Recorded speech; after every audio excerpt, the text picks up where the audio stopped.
राम स्वरूप अगाध अनूप बिलोचन मीनन को जले।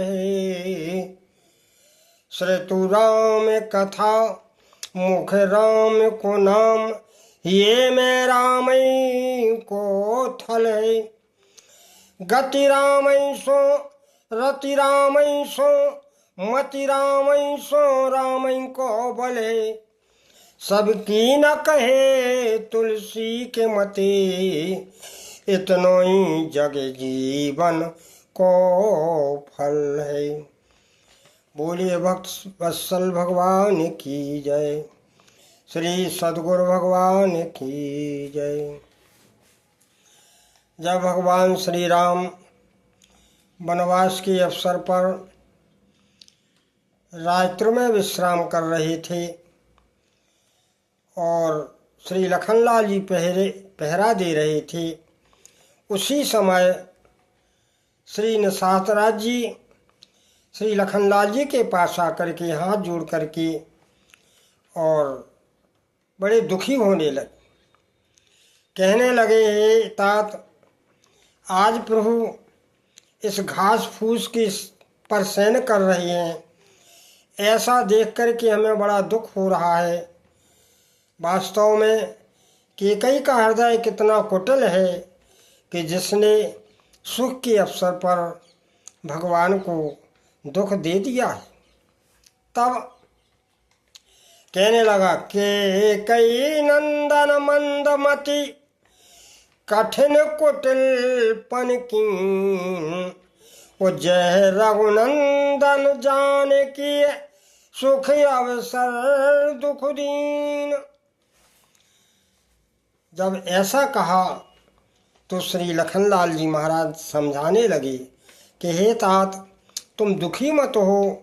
इस संसार में जो आता है वो अपने कर्मों का फल पाता है। सुख या दुख की जो अनुभूति होती है ये सब हमारे ही कर्म है। तो लखनलाल जी ज्ञान वैराग और भक्तियुक्त वाणी से श्री निशातराज जी के दुख को दूर कर रहे हैं। क्या कहते हैं? बोले लखन मधुरी मृदे बानी, ज्ञान विराग भगति रस सानी, ज्ञान विराग भगति रस सानी। काहू न को सुख दुख कर दाता, निज कृत कर्म भोग सब भ्राता। हे तात, कोई किसी को दुख सुख नहीं देता है, अपने कर्मों का ही सब परिणाम पाते हैं। और देखिए, संसार में इतनी चीज़ें में हम आसक्त लगाए हैं, वस्तुतः ये सब स्वप्नवत है। क्या कहते हैं? बोले, जोग वियोग जोग वियोग भोग भल मंदा, और हित अनहित मध्य में भ्रम फंदा। जन्म मरण जय जग, जन्म मरण जय लग जगे जालू, और संपत्ति विपत्ति कर्म अरु कालू। और धरणी धाम धन पुर परवारू, और सरग नरक जाए लगे व्यवहारू। बोले, जितने भी योग वियोग जन्म मरण हित अनहित संपत्ति विपत्ति कर्म काल धरणी धाम धन पुर, यानी जितने भी संसार में परिवार ये व्यवहार देखने में आते हैं, ये सब मात्र स्वप्नवत है। आगे कहते हैं कि देखिए सुनिए गुनिए मन माई, देखिए सुनिए गुनिए मन माई, ओ मोह मूल परमार्थ नाई। ये सब मोह के मूल हैं, इनमें परमार्थ नहीं है। हम अपने हृदय में विचार करके देख लो। क्यों? क्योंकि इस संसार में जीव आता है नाना प्रकार के भ्रमों में फंसता है, नाना प्रकार की मिथ्याएं भाव बनाता रहता है, लेकिन वस्तुतांत में सब छोड़ के चला जाता है। यही तो भ्रम है। अब कहते हैं जैसे सपने होए भिखारी नृप, रंग नाक पति होए, वो जागे लाभ नहान कछु, तिम प्रपंच जग सोए। जैसे सपने में कोई राजा भिखारी हो जाए, भिखारी राजा बन जाए, लेकिन वस्तुतः जब वो स्वप्न दूर होता है तो अपने यथावत स्थान पर हैं सभी। उसी तरह जब हम संसार में जीव आता है तो ये स्वप्न की तरह है, माया का स्वप्न है। इसलिए हम सभी सो रहे हैं, अनेकों प्रकार के जो हम कर्म कर रहे हैं आसक्ति से, वो हमारे स्वप्न है। अब कहते हैं आस विचार नहीं कीजिए रोसु, वो का हुए बाद ना दीजिए दोषु। हे तात, ऐसा विचार करके तुम किसी को दोष मत दो, हृदय में दुख मत करो। और फिर कहते हैं मोहे निशा सभी शोभन हारा, ओ देखिए स्वप्ने अनेक प्रकार। यही तो मोह की रात्रि है। वो संसार में जो हम कल्पना करते रहते हैं यही हमारे स्वप्न है। अब जगता कौन है? बोले यह जग जामिनी जागे जोगी, परमार्थी प्रपंच वियोगी। बोले जागना तो उसी का है जब जो देखो जोगी रात में जागते हैं। क्यों जागते हैं? इसलिए जागते हैं कि वो परमार्थी हैं और संसार के सारे प्रपंचों से छूटे हुए, उनके तो संसार के प्रपंच छूट जाते, इसलिए वो यही जागरण है जब हम संसार की आसक्ति से हट जाएं, संसार में रहें, संसार में कर्म करें, लेकिन आसक्ति रहित कर्म करें, बस तो समझ लो कि हमारा जागरण प्रारंभ हो गया। कहते हैं जानिए जवई जीव जग जागा, वो जब सब विषय विलास विराग। विराग विषयों से वैराग होना का मतलब विषयों से आसक्ति हट जाए और वो आसक्ति परमात्मा तरफ आ जाए।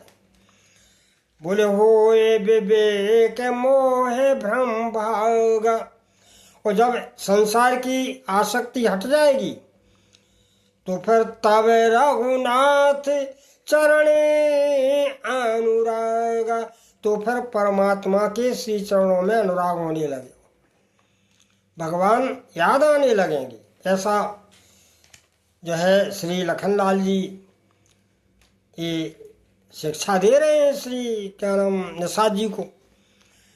निषाद को तो माध्यम बनाया, लेकिन वो शिक्षा हमारे तुम्हारे लिए। अब कहते हैं सखा परम परमारथ ओ मन क्रम वचन राम पद। हे सखा, इस संसार में सबसे बड़ा परमार्थ यही है कि मनसा वाचा कर्मणा से हम भगवान के बन जाए, भगवान में अनुराग बन जाए, अनुराग हो जाए। और आगे कहते हैं श्री लखनलाल जी बोले सकल, आगे कहते हैं सकल विकार रायत गत भेदा, कह नित नेत निरूपई भेदा, राम ब्रह्म परमारथ रूपा, अविगत अलख अनादि अनुपा। वो ब्रह्म राम जी जो है वो ब्रह्म है जो अनादि हैं, देखने में नहीं आते, जानने में नहीं आते, समझने में नहीं आते, उपमा से रहते हैं, सब विकारों से रहते हैं। ऐसे परमात्मा का अवतार हुआ है। उस परमात्मा को तो वेद भी नित नेत नेत करके गान करते रहते हैं कि हे भगवान हम नहीं जान पाए उनके स्वरूप को, उनकी लीलाओं को तो देवता भी नहीं जानते, योगी नहीं जानते, सिद्ध नहीं जानते, कोई नहीं जानता। कौन जानता? बोले जय देवो तुम देते जनाई। जिसे वो जना देते हैं वही जानता है। वो जनाते जावे जब तुम उनके बन जाते हो।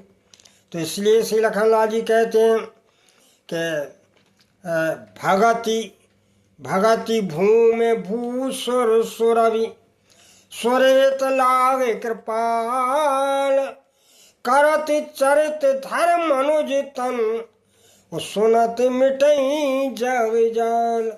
वो परमात्मा भक्तों के लिए, पृथ्वी के भार उतारने के लिए, ब्राह्मणों के लिए, संतों के लिए, गाय के लिए, देवताओं के लिए, वस्तुतः हम सब के लिए इस धरती पर अवतार लेते हैं मानव रूप में। और वस्तुतः अपनी दिव्य चरित्रों से धर्म की रक्षा करते हैं, धर्म की मर्यादा बनाते हैं। और जिसको हम सुन करके, समझ करके, गायन करके, जीवन में उतार करके इस संसार के जाल को काट सकते हैं। इस संसार के जो है अज्ञान से हम दूर रह सकते। ऐसा श्री लखनलाल जी श्री निषाद जी को समझाते हैं। और ये वही दिव्य ज्ञान है। वस्तुतः देखिए, मन का लगाव जहाँ हो, जब मन संसार तरफ हो जाता है तो फंस जाता है। जब मन परमात्मा की तरफ जाता है तो जो है वो कल्याण का भागी बन जाता है। जैसे ताले की चाबी दाहिनी तरफ लगाओ अलग जाएगा, बाईं तरफ चलाओ खुल जाएगा, चाबी एक ही है। उसी तरह इस संसार में फंसने का और इससे उबरने का मन ही है।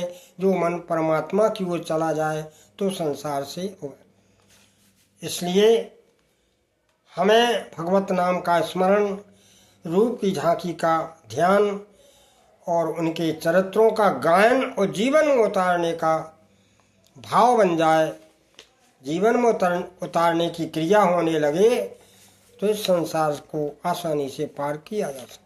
बोले आनंद कंद भगवान की जय।